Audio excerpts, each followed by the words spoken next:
Pintura, epóxica o poliuretano. ¿Cómo funcionan? ¿Para qué se usan? ¿Cuáles son sus propiedades? Aquí te las voy a explicar. Comencemos con las pinturas epóxicas, que son las más usadas en todo el mundo para usos industriales.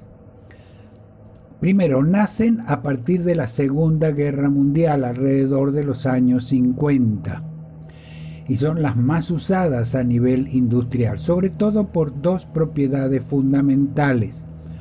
Por un lado, una extraordinaria resistencia química a diferentes productos, y por otro lado, adherencia entre capas, algo que vamos a conocer en este video. Cuando hablamos de las epóxicas, tenemos que conocer primero lo que se llama en el área de química orgánica polimerización. Vamos a verlo en forma muy sencilla. El concepto es el siguiente. Tenemos los monómeros, que son estructuras pequeñas. Dadas las condiciones adecuadas, esos monómeros se unen entre sí formando polímeros. Vamos a verlo en un ejemplo. Este es un gas, el etileno, formado por 2 átomos de carbono y 4 de hidrógeno. Y aquí vemos qué es lo que ocurre cuando ese monómero, que es el etileno, se somete a las condiciones adecuadas, normalmente de alta temperatura y presión. Se transforma de la siguiente manera. Esas unidades se enlazan entre sí formando cadenas muy largas. Hemos transformado un gas en uno de los plásticos más usados en todo el mundo, el polietileno. Resumiendo, de gas lo transformamos a un plástico sólido. Ahora bien, ¿qué pasa con una pintura? La pintura a base de resina epóxica es un líquido que se transforma en un sólido a lo largo de mucho tiempo. Ese es un proceso muy lento. Por esa razón, no se debe mantener almacenado durante mucho tiempo un recipiente con pintura epóxica porque va a solidificar y se pierde.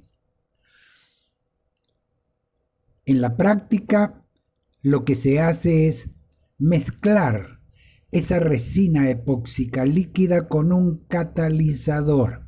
Recordemos, un catalizador es una sustancia que con su sola presencia acelera un proceso determinado.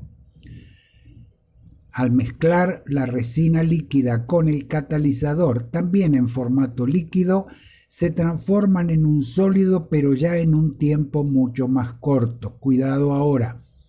Cuando se va a aplicar una pintura epóxica, inmediatamente después de mezclado hay que proceder con la aplicación, porque hay un tiempo determinado y ya se solidifica. Esto es lo que se conocen también como pinturas dos componentes. Normalmente la relación es 4:1, 4 de resina, 1 de catalizador. Resumiendo, la resina líquida es el monómero. La resina más el catalizador, cuando pasa el tiempo necesario, se convierte en un sólido, es un polímero.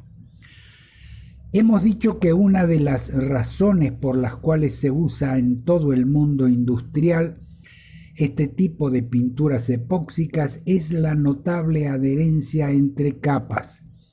Vamos a entender en forma muy sencilla cómo se produce esa adherencia. Tenemos el monómero, que inmediatamente que se mezcla con el catalizador, comienzan a unirse esos monómeros entre sí formando las cadenas finales.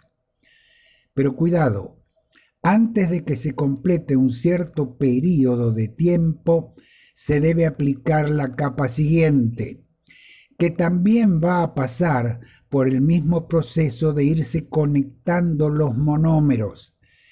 Ahora bien, si lo hemos hecho en el tiempo adecuado, cuando no se completó totalmente la solidificación, la polimerización de la primera capa, también los monómeros de la segunda se vinculan con los monómeros de la primera. Es una adherencia química entre capas muy típica de las pinturas epóxicas. Y hay tres tipos de pinturas epóxicas altamente utilizadas.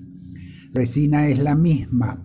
El catalizador puede ser amida, amina o fenólica, con lo cual se obtiene la epoxipoliamida, la epoxiamina y la epoxifenólica. Conozcamos un poquito de sus propiedades principales. La epoxipoliamida es resistente a los álcalis, pero no a los ácidos. Esta es su principal limitación. Son muy buenas en inmersión y son las más usadas a nivel industrial. Las epoxiaminas se usan mucho para inmersión en interior de tanques, son excelentes para esta aplicación y además resisten tanto ácidos como álcalis. Y vamos a la última tecnología, las epoxifenólicas. Son de alto costo. Se usan muchísimo para aplicaciones industriales, pero también hay toda una rama de esta familia aprobada para el uso en procesos de agua potable y alimentos. Son las epoxifenólicas aprobadas por la FDA americana. Vamos a ver los usos de algunas de estas pinturas epóxicas.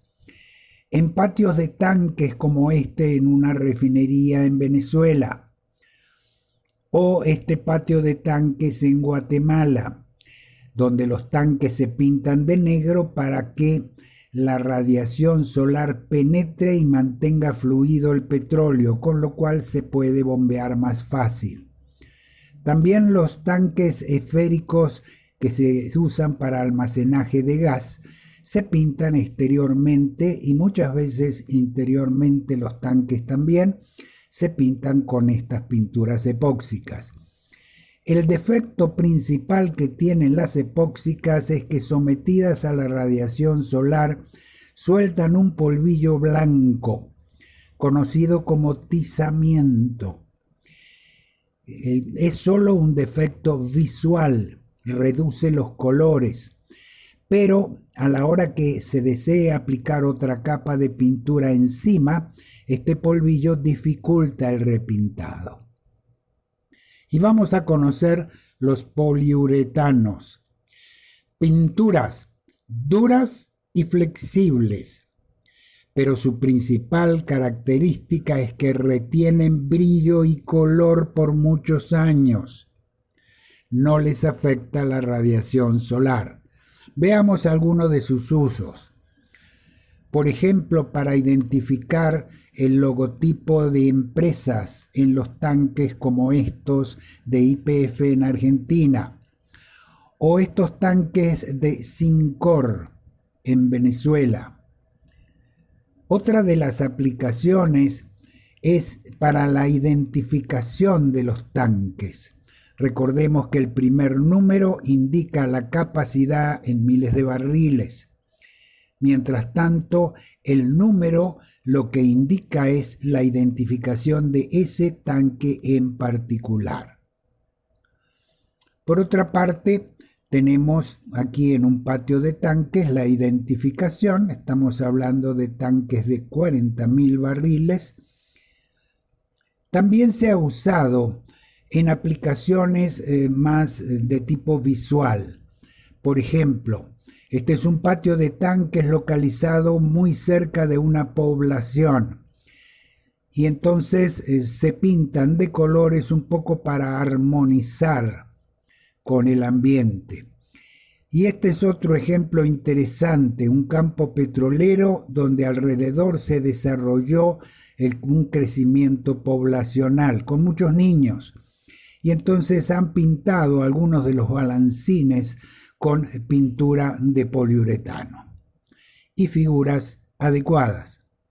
Otra aplicación, la NFPA, que es la Asociación Americana de Protección contra Fuegos, contra Incendios, ha desarrollado un rombo especial con 4 colores, 4 sectores en los cuales se identifica para cada estructura, en este caso camiones cisternas, cuáles son los riesgos que pueden traer.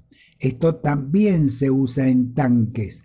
Por ejemplo, si fuera una gasolina altamente inflamable, lo indicaría en el cuadrado color rojo con un 3 o un 4. Normalmente se califican de 0 a 4. Y veamos 2 casos finales. Esto es una boya marina. Se recubre totalmente con pintura epóxica, pero la parte que va a ir aérea, para que se mantenga la visibilidad y el color, se cubre con una capa final de poliuretano. Y este es otro caso en Centroamérica. Vemos una boya, por debajo tiene 3 ánodos de protección catódica. La parte roja que va a ir sumergida es epóxica solamente. Y por encima del agua, la pintura epóxica se cubre de poliuretano.